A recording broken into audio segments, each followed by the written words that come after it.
Sallallahu ala Muhammad. Sallallahu alaihi wasallam. Sallallahu ala Muhammad. Sallallahu alaihi wasallam. Ya Nabi salam alaika. Ya Rasul salam alaika. Assalamualaikum warahmatullahi wabarakatuh.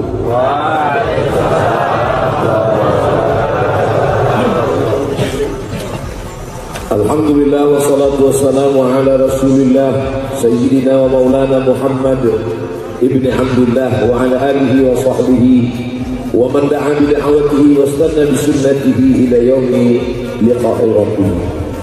Fadilatul Syekh Yai Hasan Abdullah Sahal hafizahullah wa saddadahu matta'ana Allah bi ilmihi.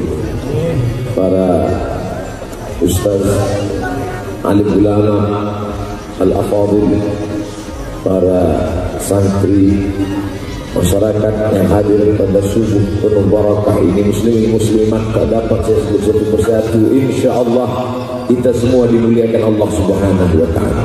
Amin. Tidak sama antara tausiah di stadion tanah lapang sepak bola dengan berada di pondok pesantren yang tua 93 tahun lebih, penuh dengan keberkahannya, doanya.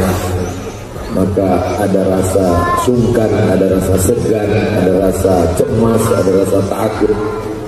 Dan saya yakin Kiai melihat itu, maka beliau cairkan suasana. Dia lihat Musa Somad sudah tegang, akhirnya beliau ngobrol santai, memperlihatkan kepada kita bahwa ada yang lebih tinggi daripada nasihat, yaitu hikmah. Beliau tidak mengatakan Ustaz Somad tenang saja, enjoy saja, karena kalau beliau katakan begitu kelihatan sekali ini Ustaz sedang cemas, sesuai dengan titelnya LC lagi cemas. Tapi beliau langsung saja mencairkan suasana sehingga saya pun dapat perlahan-lahan bisa memahami, mengerti. Tapi tidak ada dusta di sana. Al-mizah wabihatul bashar, tapi laisa fihi kadhib. Kalau kita ketik di Maktabah Syamilah, hatta badat nawajizuhu, tertawa, tersenyum sampai kelihatan gigi geraham, maka kita akan menemukan berpuluh kali hatta badat nawajizuhu. Jadi jangan bayangkan Nabi Muhammad SAW itu bawaannya seram, menakutkan, sedikit-sedikit neraka, sedikit-sedikit mati. Tidak, tapi Nabi juga berkata la yadkhulul jannata ajuz, tidak masuk surga orang tua. Menangis orang tua itu, kata Nabi, bukan orang tua yang tidak masuk surga. Hanya saja nanti ketika sampai di surga itu semuanya mudah kembali. Dan kata-kata yang dipilih, kata-kata yang dipilih hikmah, bahkan nama artis yang dipilih pun afgan, bukan sembarangan, bukan asal sebut saja. Beberapa tahun yang lalu saya diundang menyampaikan tausiah dalam sebuah program, nama programnya Dokter Yatim. Karena ada satu program di Indonesia ini, anak yatim yang disekolahkan sampai dokter spesialis. Dan yang unik adalah tidak hanya ceramah tausiah, tapi ada di sana show, lagu, konser musik, dan artis yang datang dari Afgan. Dan ketika saya tanya kenapa Afgan, ternyata Afgan salah satu artis, kalau dia show itu hasilnya dia sumbangkan untuk program Dokter Yatim. Allah, Masya Allah. Jadi ketika Kiai menyebut pun itu artis-artis yang luar biasa. Adapun Messi dan Ronaldo itu beliau sebut juga tapi sudah murtad. Sampai selevel itu semuanya penuh dengan hikmah. Mudah-mudahan kita hidup ini tidak hanya sampai pada tingkat memberi nasihat, tapi sampai kepada hikmah. Diamnya adalah fikir, geraknya adalah zikir, senyumnya adalah hikmah, muramnya pun adalah juga kecaman terhadap perbuatan keji dan mungkar. Betapa Kiai sudah berhasil membuat saya sanggup tegak berdiri di depan hadirin hadirat pada subuh yang penuh dengan barakah.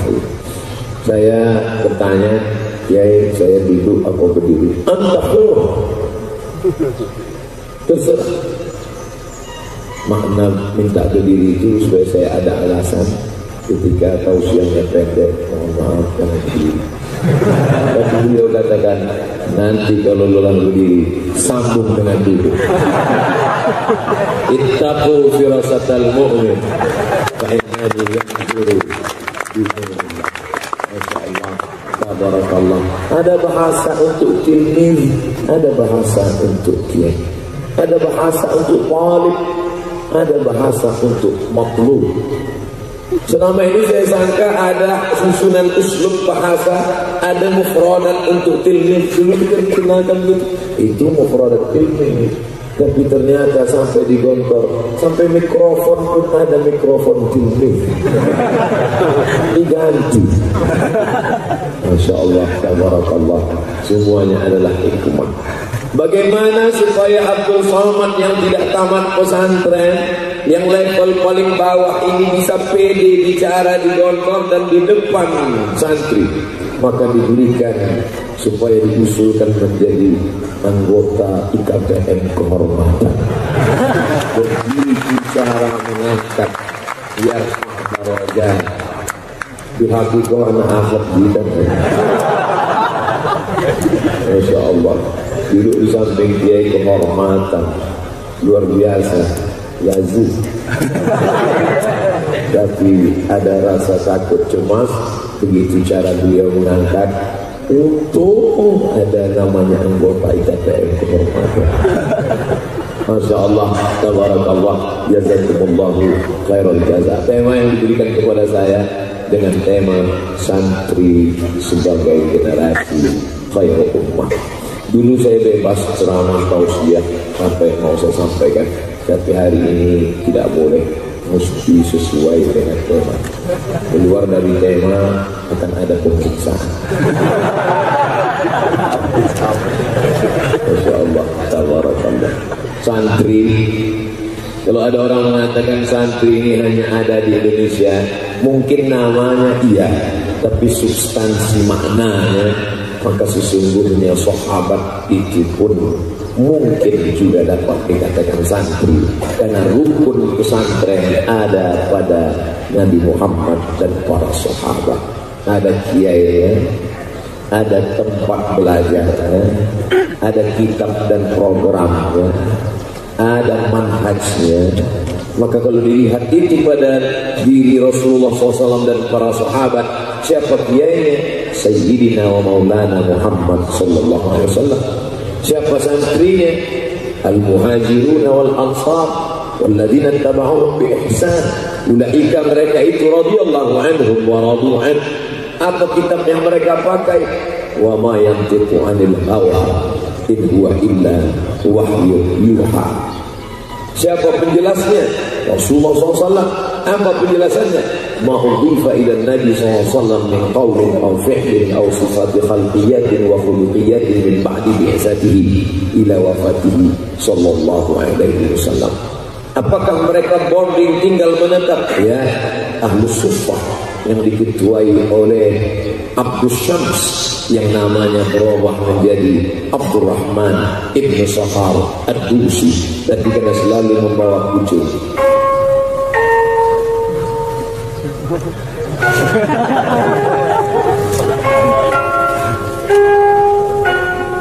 Masya Allah, tidak tentang lagu. Rasul. Tidak hanya ingat lagunya, tapi ingat juga mudabbir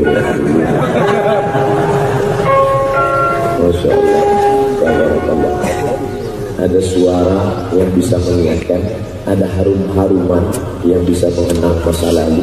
Kalau sedikit kecil kita akan mengenang, tapi ada nyanyian lantunan yang mengingatkan tentang perjuangan, dan bunyi ini mengingatkan kita sudah masuk pukul 5.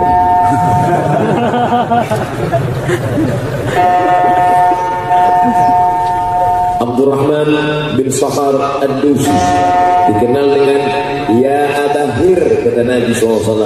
Ya Abahir, tasghirnya Hurairah, maka dikenallah dia dengan Abu Hurairah radhiyallahu anhu, satu di antara 7 sahabat yang paling banyak meriwayatkan hadis-hadis sunnah Rasulullah sallallahu alaihi wasallam.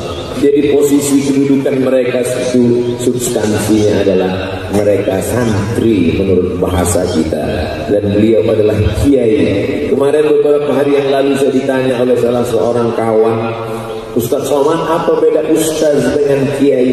Saya katakan ustaz itu sepengetahuan saya dari bahasa Turki, maksudnya adalah guru besar. Makanya di Al-Azhar disebut ketika dulu kami belajar Al-Ustaz Ad-Doktor Ahmad Omar Hashim, Rais Jamiatul Azhar Syarif. Al-Ustaz guru besar. Sampai ke tempat kita guru ngaji pun ustaz juga. Jadi betapa kita ini masyarakat yang egaliter, sesuatu yang tinggi diturunkan ke bawah. Orang Mesir juga begitu. Dulu panggilan bahasa itu amat sangat tinggi, Ali bahasa, dan begitu sekarang sampai super angkot pun dipanggil yang bahasa. Artinya apa?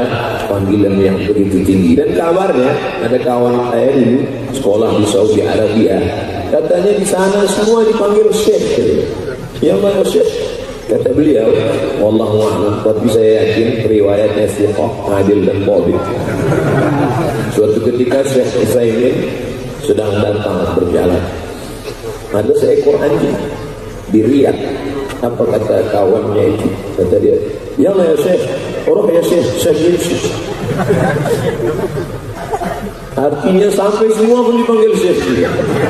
Betapa penggunaan kata tidak hanya dimiliki oleh sesuatu yang tinggi, bagaimana itu direndahkan, diturunkan ke bawah, membumikan istilah-istilah. Nah, bagaimana dengan kiai? Dulu masyarakat Jawa sesuatu yang hebat, sampai gending, sampai tombak, sampai keris dipanggil dengan kiai. Bahkan mohon maaf, beribu maaf, sampai kerbau berwarna putih dipanggil kiai. Makanya kalau ada kiai tidak bisa baca kitab, itu kiai selamat. Tapi begitu Islam datang, nama ini dirubah. Kenapa?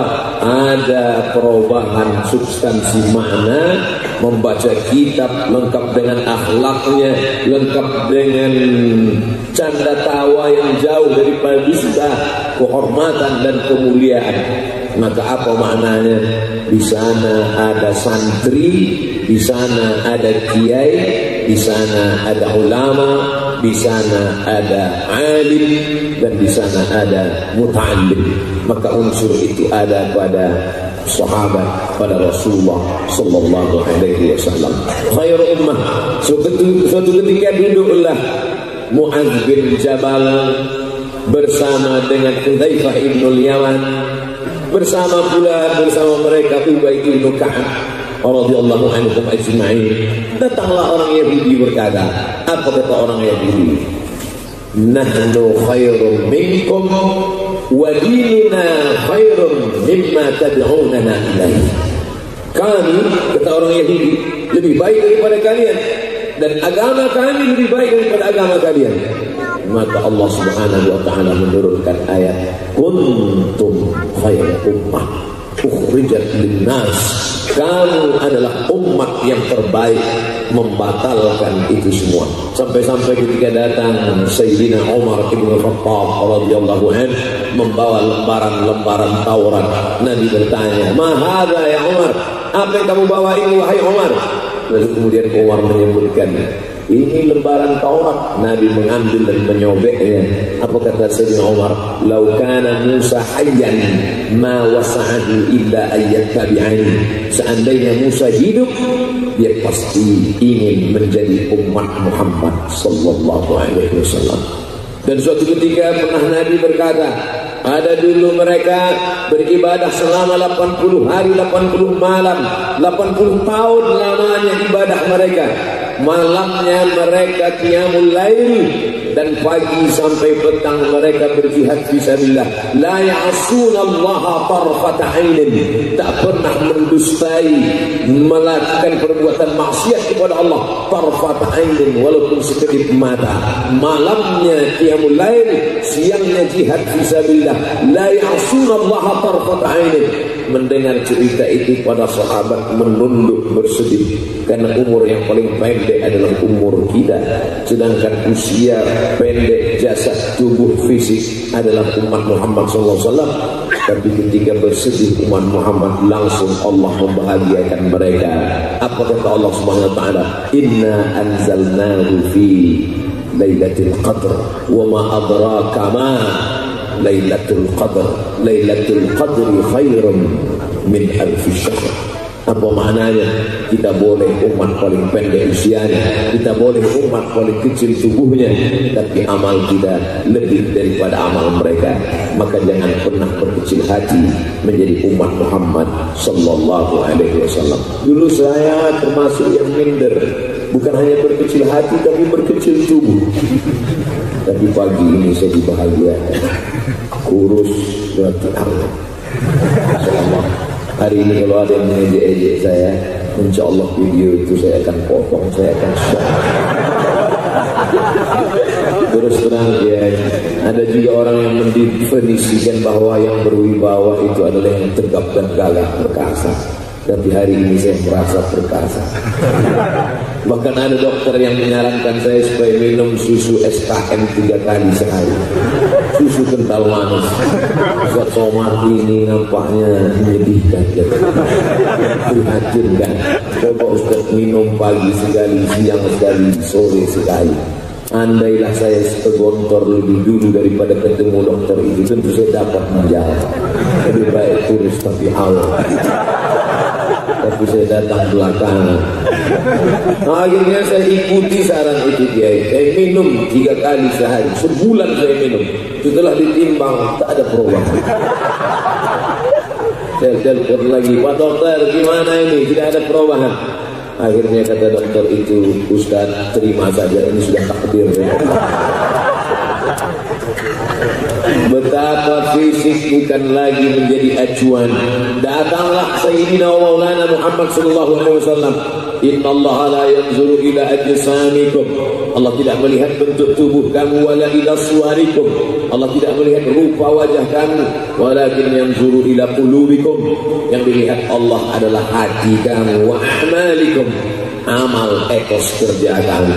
Ini yang diajarkan kita. Itu hadis kelas 1 tajribi. Masih ingat hafalan dulu. Apa maknanya? Bahwa jangan berkecil hati dengan fisik, karena ada yang lebih hebat dan mulia. Allah memuji kita. Hai kamu umat yang merasa kecil dengan fisiknya, merasa kecil amal karena usianya pendek. Kata Nabi, umur umat itu ini baina sittina wa sab'in, antara 60 dan 70. Sedikit sekali yang mencapai lebih daripada itu. Apa maknanya? Allah ingin memuji kita. Kuntum khaira ummah, kamu adalah umat yang terbaik. Tapi dalam kitab tafsir Abu Ja'far Ibnu Jarir At-Tabari, termasuk tafsir yang tertua yang sampai di zaman kita, berasal dari kalangan salaf, walaupun dia bukan Arab. Tabari menunjukkan dia berasal dari Tobrustan. Dan kita pula tidak merasa berkecil hati walaupun kita bukan Arab. Makanya saya kalau berada di tengah para habaib, berada di antara para ulama yang berasal dari Arab, tidak merasa berkecil hati. Walaupun mereka Arab, saya Arab cemas. Saya Arab maklum. Kenapa? Karena ulama-ulama kita ternyata. Siapa ulama tafsir? Imam Abu Ja'far Ibnu Jarir At-Tabari, Tobrustan.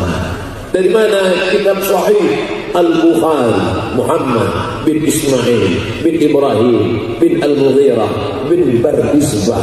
Bardisbah mu'allaf Persia masuk Islam, berasal dari Bukhara. Oleh sebab itu sekarang Uzbekistan kita merasa bangga, kita merasa bahagia. Kenapa? Karena ternyata yang menyusun para kitab-kitab itu pun terdiri dari para ulama. Makanya ketika ada seorang talib pelajar munaqashah doktora, risalah doktora PhD, Doctor of Philosophy di Maroko. Ketika itu dia menulis dan dia berkata, a'tadzir 'alal akhta'at al-lughawiyah li'anni ajnabi. Mohon maaf ada kekeliruan bahasa Arab karena saya bukan orang Arab. Apa kata musyrik waktu itu? Saya pun juga bukan Arab, kata dia. Karena Maroko semuanya, kata Abdurrahman Ibn Khaldun, dari mulai Mesir, Tunisia, Mesir, Libya, Tunisia, Aljazair, Maroko, sampai ke Andalusia, semuanya tidak dapat dikatakan Arab dan semuanya pula tidak dapat dikatakan non-Arab karena terjadi pembauran yang begitu luar biasa. Padahal dulu sebelum Islam datang yang paling tinggi adalah Quraisy. Di bawah Quraisy adalah Arab non-Quraisy. Di bawah Arab non-Quraisy adalah orang berkulit putih. Yang di bawah itu adalah Habasyah, Abyssinia, Ethiopia. Tapi begitu datang Sayyidina Maulana Muhammad SAW, inna khalaqnakum min dzakarin wa unsa wa ja'alnakum syu'uban wa qabaila. Tapi siapa yang paling mulia?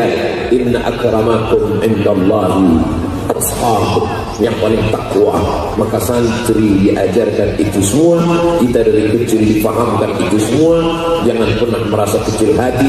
Kita dibanggakan, dimuliakan, diangkat derajat kita oleh Allah melalui lisan Sayyidina wa Maulana wa Syafi'ina Muhammad sallallahu alaihi wasallam. Ustaz Abdul Somad kenapa tidak baca, bicara bahasa Arab saja? Ini kan pesantren. Dulu kita diingatkan kalau sudah masuk ke sini hanya boleh dua bahasa Arab atau Inggris. Kalau tidak sudah disebar ini jasus. Ustaz Abdul Somad, ini tidak semuanya santri.